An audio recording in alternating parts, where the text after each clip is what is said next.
talking about how we organize things. For example, when you go to the grocery store, have you noticed that things are organized in a way that you can easily find them? Do you go to the grocery store? Yes. Yeah. Do you probably know exactly where to go to find something like bread or milk? Yeah. Yeah. Okay. So today I want you to pretend that you are opening a new grocery store. In the baggie in the center of the table are the things that you're going to be selling at your grocery store. And you have to decide how you're going to group your items so that your shoppers will be able to easily find things at the grocery store. Like, think about your grocery store having sections, okay? So you're gonna take the grocery items out of the bag, you're gonna look at them and you're gonna decide how do you wanna group them into aisles or sections of your grocery stores that'll be easy for your shoppers to find. There's also tiny sticky notes in there, so you could name your sections if you wanted to, okay? I'm gonna give you maybe 4 or 5 minutes. It shouldn't take you long to sort out your grocery items.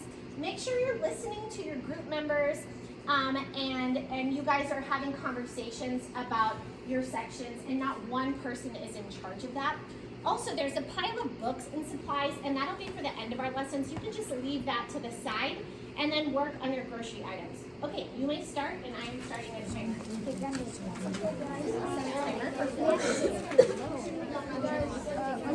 Let's not be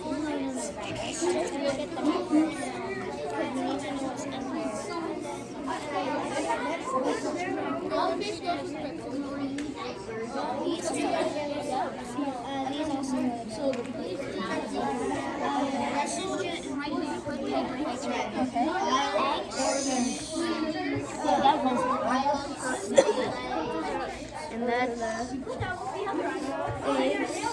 these are going to be the fruits. These are the This is the good corner. That's the bad corner. Oh yeah. No. We need to paper to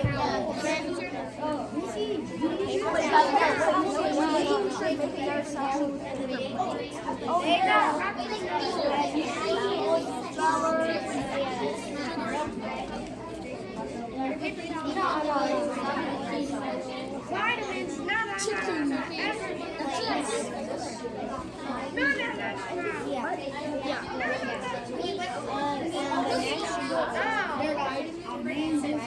copyrighted goldfish.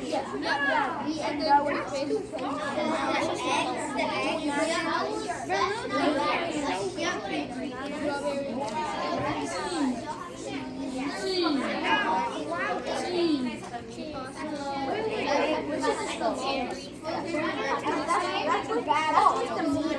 No, butter. That's the meat. Jesus, Not like butter. frozen meat. Like pasta. That's what kind of like cooking. The snack.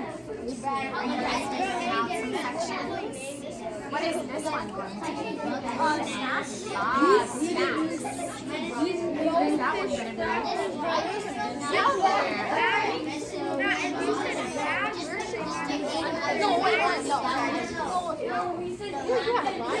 And then this is the bad aisle. The bad aisle. Like, what do you mean bad? So what if I go and I'm like, I really need paper plates, but paper plates are bad, so I know to look on that. And this is like Okay, you have a bread section. do we want the name? What is that section that you're building over there? Okay, So your things are based on things you like and things you don't like. Exactly. What is your shoppers opinion?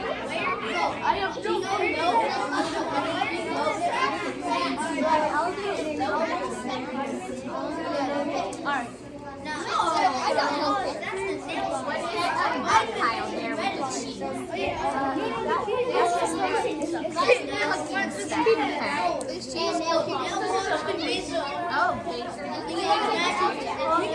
Why is this supposed to go inside the baby?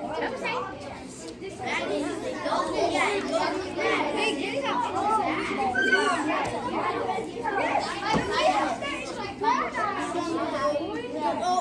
This is Arby's. I call these. I rate Let's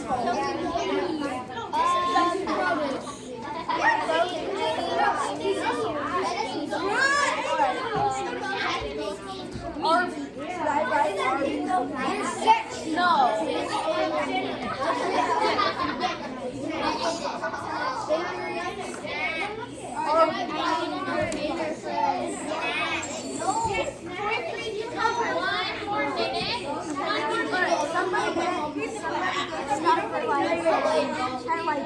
Let's do like no. I'm just gonna grab a chicken or slow it down without having to do it. And home essentials.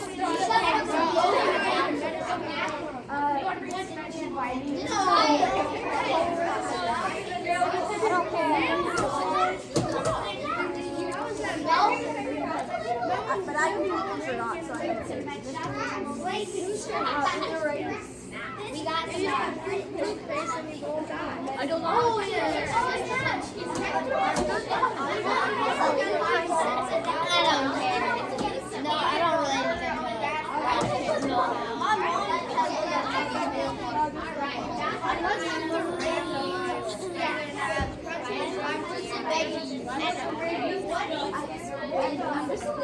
somebody like in the corner.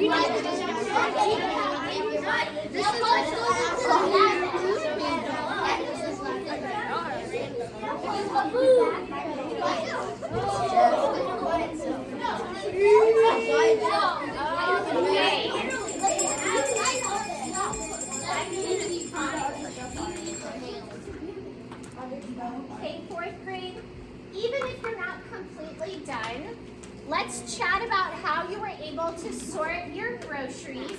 Let's start with this table here. What sections did you have in your grocery store?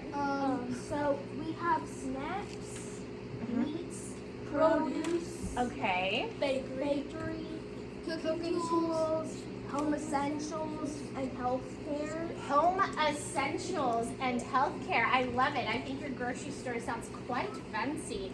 Do you think your shoppers will be able to find what they need when they go into the store? Cool. What are your sections, Kat, in your group? dairy, meat, kitchen supplies, fashion, vitamins, yeah, and bathroom, and fruits and veggies. And Okay. kitchen supplies. Do you think your shoppers will be able to find what they need? Yeah, definitely. Awesome. How about you guys? What are your sections? We have baked snacks, vegetables, dinner supplies, bathroom supplies. Uh-huh. We have dairy supplies. Okay. We have Dinner supplies. Another group also came up with a section about dinner supplies, and that makes total sense. Like, think about you just got off work, you need to dash into the store and get something for dinner. So a dinner aisle makes perfect sense. Excellent. Do you think your shoppers will be able to find what they need? Yeah. Awesome. How about you guys? What were your sections?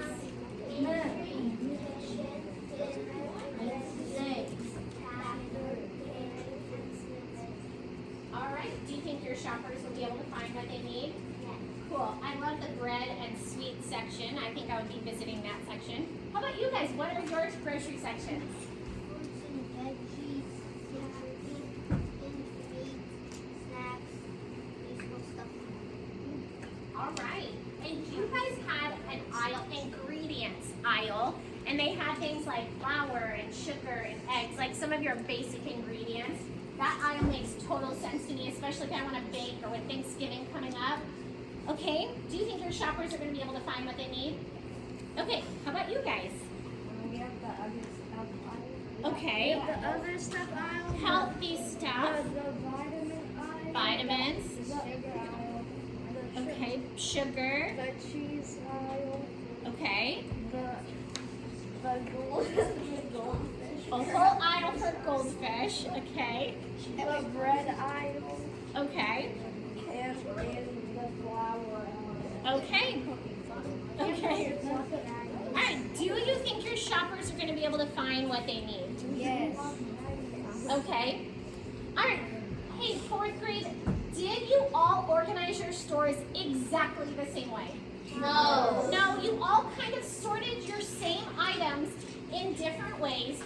Do you agree that a store needs to be organized and sorted in a certain way so that you can find what you need? Yes. What would happen if your store did not, and on the same shelf was nail polish, eggs, flour, and frozen meatballs? Would that work? That would be disgusting. That would be disgusting. But also, it would be so hard to find what you need, and you would just wander the store aisles up and down looking for what you needed. So definitely some organization is needed. So, did you know that the books in our library are also organized in a specific way? Specifically the nonfiction section. Did you know that books over there were organized in a certain way? Or did you think it was random, like frozen meatballs and nail polish on the same aisle? Organized. Did you know there was organization? Raise your hand if you knew there was some sort of organization to the nonfiction section. Raise your hand if you're like, actually, that's news to me. I totally thought it was random. Okay. Okay, will you take a second to put everything back in that baggie?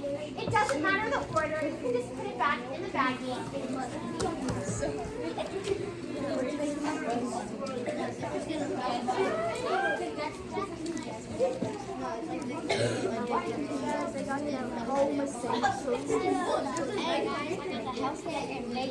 In the same place. I already got it. I got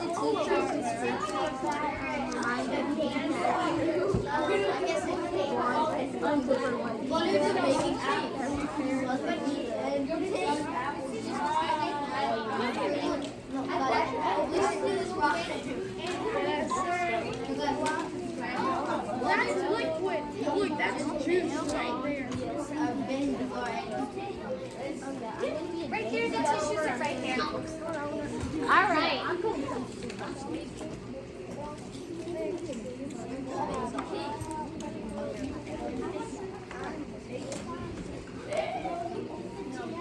All right, so fourth grade, today we're going to talk about how the nonfiction section is organized.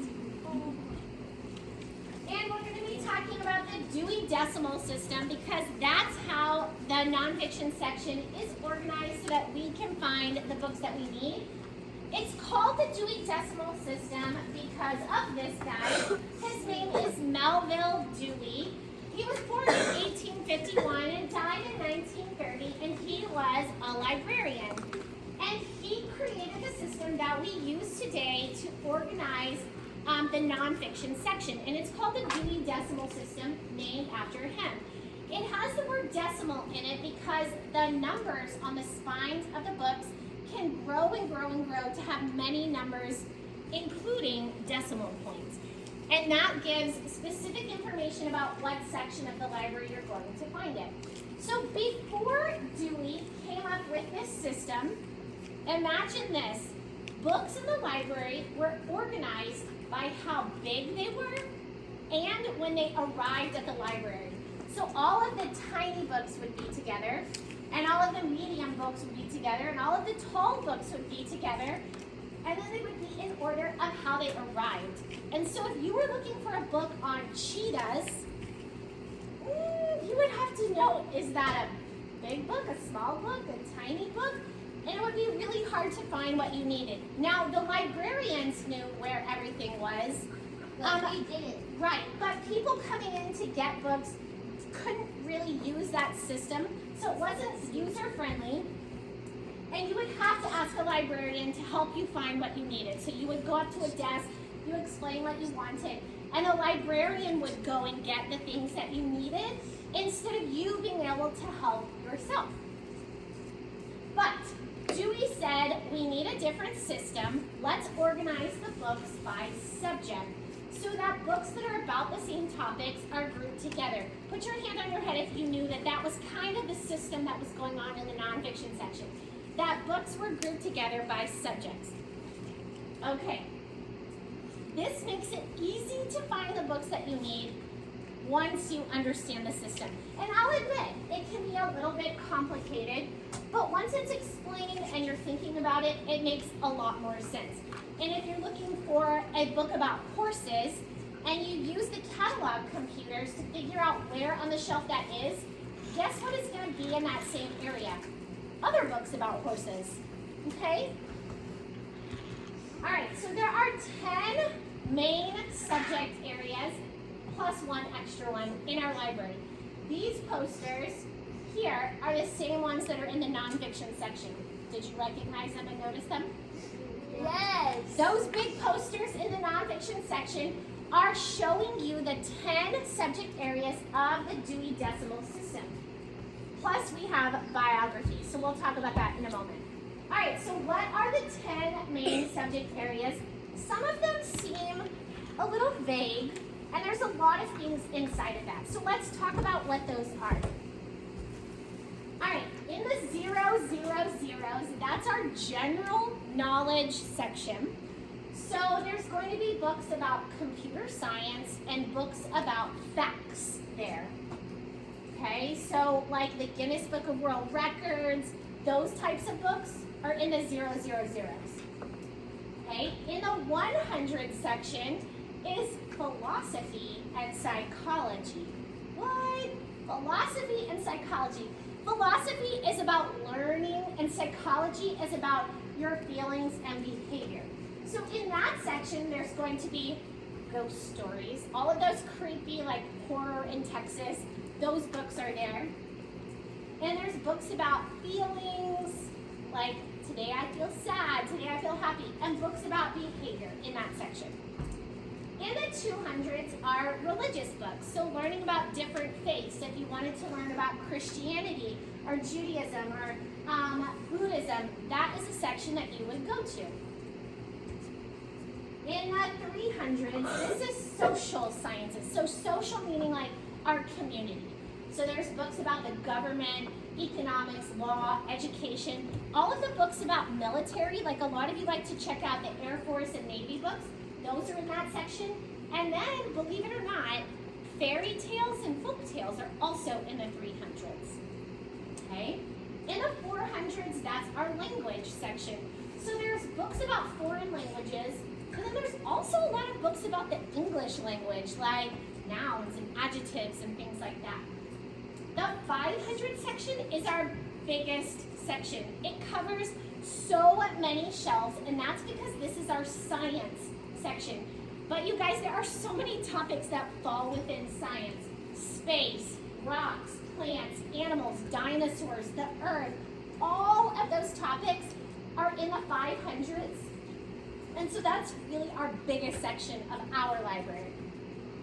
In the 600s, that's technology, and that really covers so many topics like medicine and health, engineering, farming. Like if you're looking for a horse book, it's actually in the 600s because it's in the farming section in agriculture and farm animals. There's also books about buildings, and then all of the car books like the sports car, Mustang, Lamborghini, those are in the 600s with the technology books. The 700s are all of the fun things that we like to do, like arts, music, sports, games, the Minecraft books, those are in the 700s. Okay, 800 is literature. That can be classic literature, but also poetry and jokes are in the 800s. We have a very large poetry section in our library. And then finally, the 900s is history and geography. So things like maps, countries. We have a book on every single state in the United States, and that's that last 900 section. Now, we also have another section in our nonfiction section, and that's our biographies. Some libraries put the biographies in the 900s, but our library chooses to pull out the biographies and put them in their own section so that when you're looking for a person, you know exactly where to go. Okay, So those are the 10 plus one more sections of our library. Now here's where it can get even crazier and totally understand why it can seem a little confusing. Because all of the science books don't just have a 500 on the spine. It gets much more specific. So for example, if you wanted a book about science, you would head to the 500 section. But if you wanted a book about space, you would look in the 520s. But if you wanted a book about things in space, they're called bodies in space, you would look in the 523s. And then to be even more specific, if you wanted a book about the moon, that would be in a 523.4. So that's why it's called a Dewey Decimal System, because the number can grow to include numbers in the decimal spots. So a book about the moon would have the number 523.4 on the spine because it's science, space, bodies in space, and the moon. Does that make sense? Yes. Okay. All right. So the books are numbered with their Dewey number on the spine, like these that you see here in the 300s. And that's how we know in the library to return them to their correct spot on the shelf, because the books in the nonfiction section are in number order. Now, do you notice that under the number, there's also letters? Yes. Okay, the letters are the author's last name. So see, there's a whole bunch of 302 numbers, but then under it, we get even more specific with the author's last name. So when Miss Miller says that every book in the nonfiction section has a very specific address on the shelf, I really do mean that. Because not only is it in its big section, but all of those numbers are in order, and then after the numbers are in order, the author's letters are in ABC order. Put your hand on your head if that's some new information for you, that it's so specific. Okay. All right. So what do you think about this system? And it's okay if you don't like the system. Some people don't like Melville Dewey's system. For some people, it makes total sense. And for others, they're like, no, this doesn't make sense at all. What are your thoughts on this Dewey Decimal System and how our nonfiction books are arranged? Anyone have some thoughts? Benjamin, what do you think? I don't really like the Dewey Decimal System because it's very specific. It's very specific. Especially for little kids. I agree. For little kids, it can be hard, and it can be like that picture I showed you where the librarian is just helping them find something, right? Do you have any other ideas, or do you just dislike this one? So I have an idea, and it's already used. So there's like a kind of letter thing, genreifying. Yes. And I want to use that. Genreifying. A lot of libraries have genreified their libraries. For example, like the chapter books, we would have adventure books and mystery books and humor books together. And then some libraries have gone as far as genreifying their nonfiction, so having animals or cars, sections like that. Okay, who else has some thoughts about this Dewey Decimal System and how things are arranged? Nevaeh. It's a bit hard to remember all where what we want to find. There's these always the numbers that we need to remember. Yeah. They need to be a number that's kind of hard to remember. Like if I wanted a book about space, and if I try to find it's kind of hard to Yeah. And I don't think that Mr. Dewey expected anyone to memorize the system, except maybe librarians, but to understand the system. So when you look up a book in the catalog computer and you see the number kind of makes sense to you. Okay? Anyone else have some thoughts? Yeah? I for one like the Dewey Decimal System. I like having my books be in specific places, and I've even use the new decimal system to organize my bookshelves. Okay. Okay, very cool. Yeah, I also enjoy having a specific way to organize things. Now, I have good thoughts and bad thoughts about the Dewey Decimal System, but I like having a system. Yeah. And so since that's the one that our library uses, I do like having the books exactly in their spot. And they are by subject, but sometimes the subjects are surprising. Like, for example, the ghost stories being in the 000s. To me, I think that's a little surprising sometimes, but when you think about the big subject areas, it can start to make sense. So this Dewey Decimal System is actually used in libraries all over the world. When you go to middle school and high school and college, it's most likely that your library is going to use the Dewey Decimal System. If you visit the public library, they also use the Dewey Decimal System. And so it is important to have some basic understanding of how that works, okay? All right, I have a book to share with you before we practice some Dewey Decimal. So if you could, please stand tall politely, push in your chair, head to the story carpet.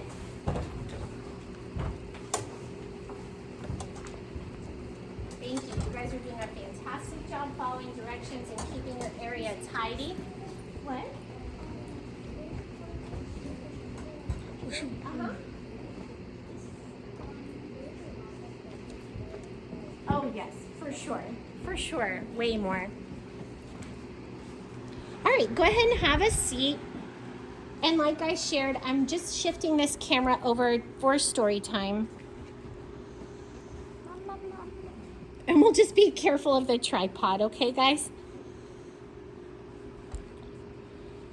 There we go. Oops, sorry about that. All right. So my favorite part of library time is story time. So today we're reading The Library Gingerbread Man. It's a typical gingerbread man story where he escapes, but he's escaping in the library. So as I read, I want you to be noticing some of those Dewey sections that he might be escaping to. Our book is written by Dottie Enderle and illustrated by Colleen M. Madden. Has it been a while since you read a gingerbread story? Yeah. Maybe first grade, second grade?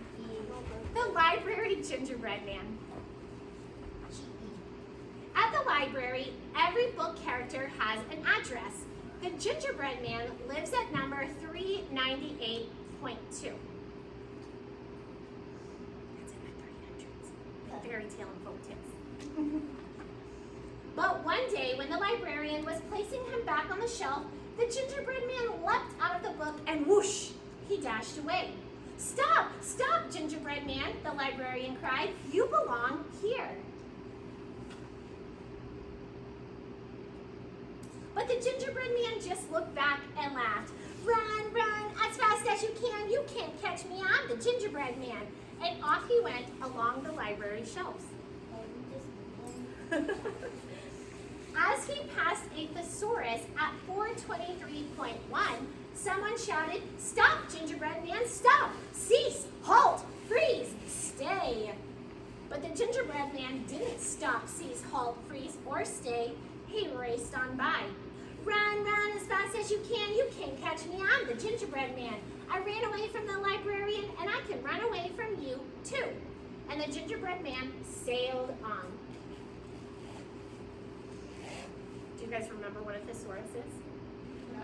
It's the book that tells you different ways to say one word. So instead of just saying stop, he said stop, cease, freeze, halt. All different ways to say stop.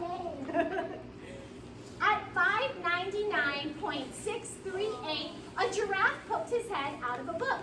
Stop, stop, Gingerbread Man, you're in the wrong section. The Gingerbread Man darted under the giraffe's long neck, saying, Run, run, as fast as you can. You can't catch me, I'm the Gingerbread Man. I ran away from the librarian and a word wizard, and I can run away from you too. And off he went. And there's the giraffe in the 500s, the science section, where most of our animal books are.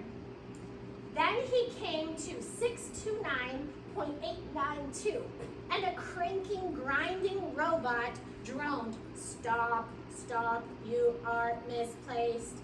The gingerbread man just whizzed on by. "Run, run, as fast as you can. You can't catch me. I'm the gingerbread man. I ran away from the librarian and a word wizard and a giraffe, and I can run away from you too." So the robot is in the 600s, which is the technology section. His technology. When he passed 736.96282, an origami bird swooped down on him. It flapped its paper wings and called, "Stop, stop, gingerbread man, you don't belong here." But the gingerbread man did not stop. "Run, run, as fast as you can. You can't catch me. I'm the gingerbread man. I ran away from the librarian, a word wizard, a giraffe, and a robot, and I can run away from you too." So there's that origami bird in the 700s, which is art and recreation. Crafts. As he rushed by 818.602, he heard, "Knock, knock. Who's there?" the gingerbread man asked. "The joke's on." The gingerbread man couldn't resist. "The joke's on who?" "The joke's on you. Now stop."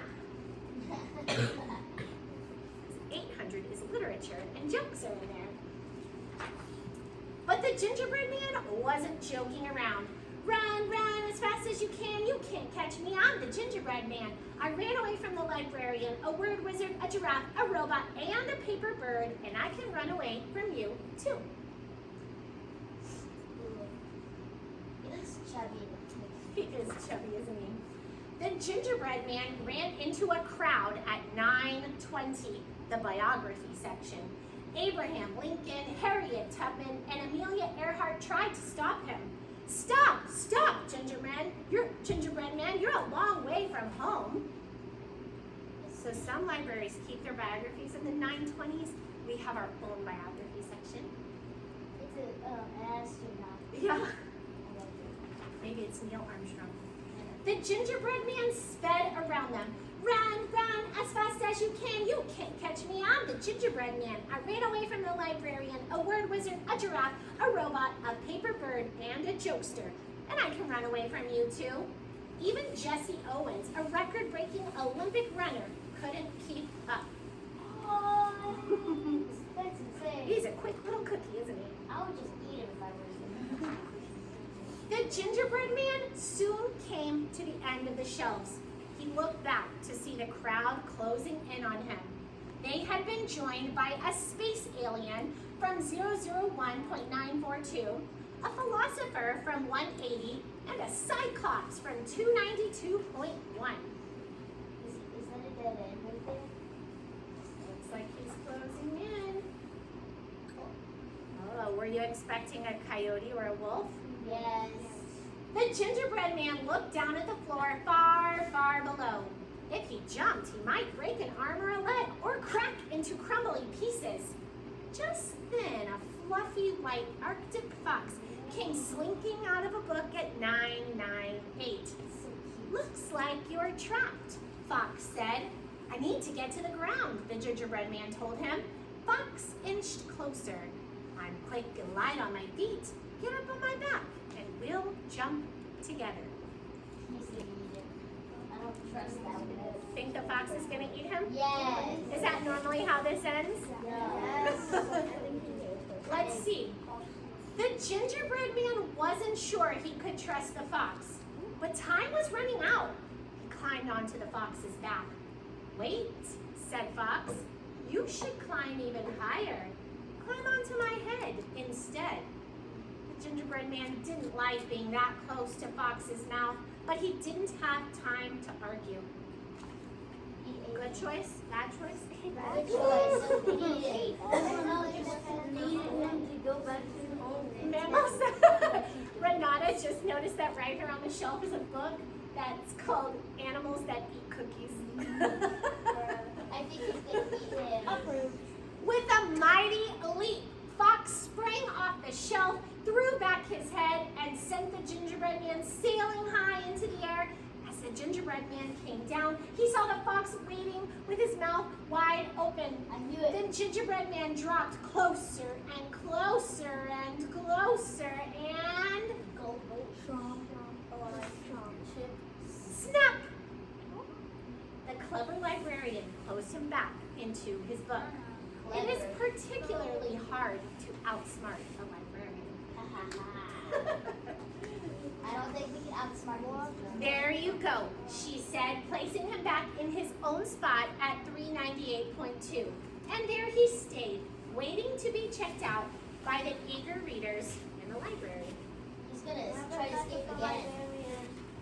Did you recognize some library sections that we had just talked about? Yeah. Yeah. Alec? Did the librarian cook him? I think she wanted to keep him. Oh, is she the one that created him, you mean? I think he just came right out of that book.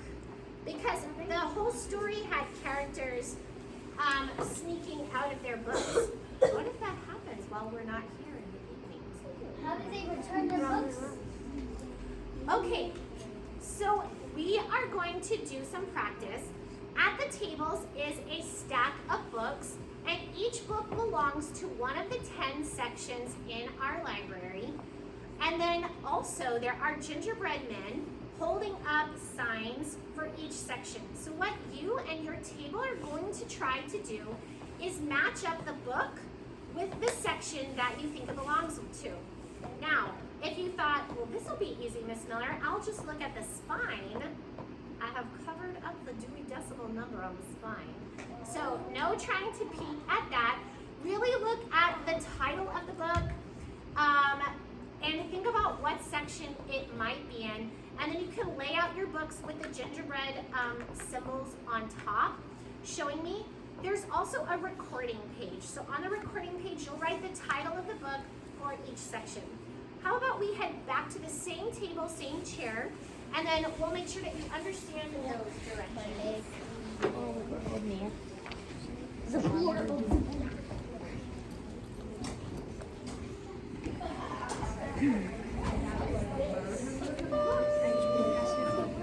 Hi, who can I help you find? Yeah, cat. Cat. Yeah. Okay. So,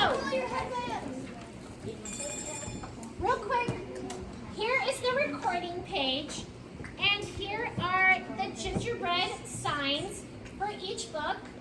So you're going to look at each book in the stack, talk together about what section would we maybe find this, and then lay it out on the table with the gingerbread section right on top, showing me that you think this book belongs in that section. And then you would record the title here, okay? All right, let's go ahead and get started. I've already determined. I think we'll have about 5 minutes for this one as well. Set a timer for 5 minutes.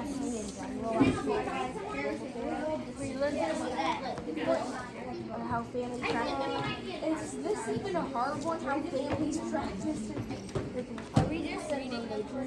Yeah, that's No, you don't even have to read them. So what you're doing is you're deciding, you're going to look at this book, and you're going to decide what section would this maybe be in. Would this be religion? Would this be general knowledge? Would this be sciences or languages? First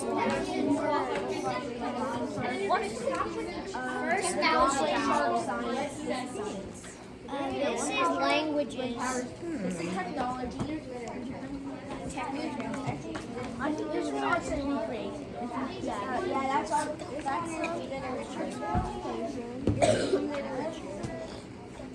that's history. Or geography. That's history and geography. History and geography. Yeah, because that says This is social political.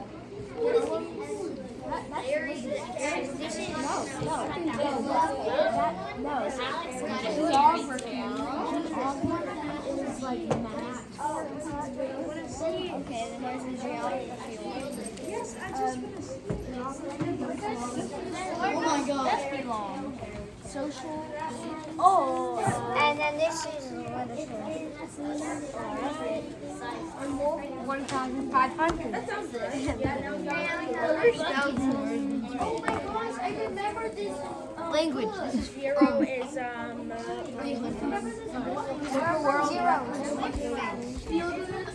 Who can I help you find? 100. Okay. We need to start at zero. I don't know. Book of World Records.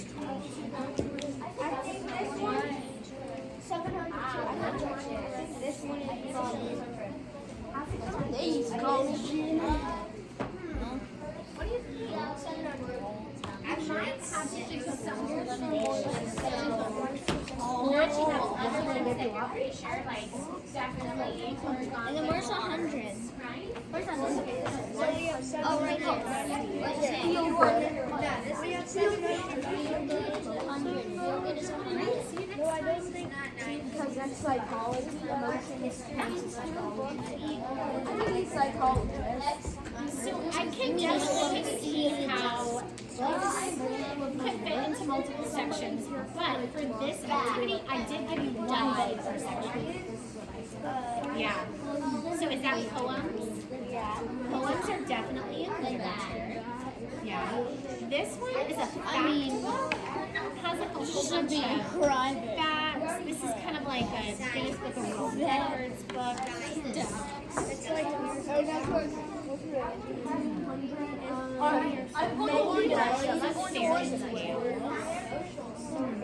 Yeah, you guys have this one, right?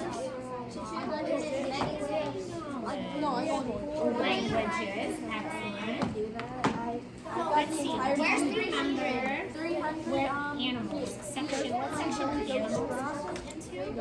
Science, sure. Yes, technology would be this spider. Gross. Oh, gross. Faith.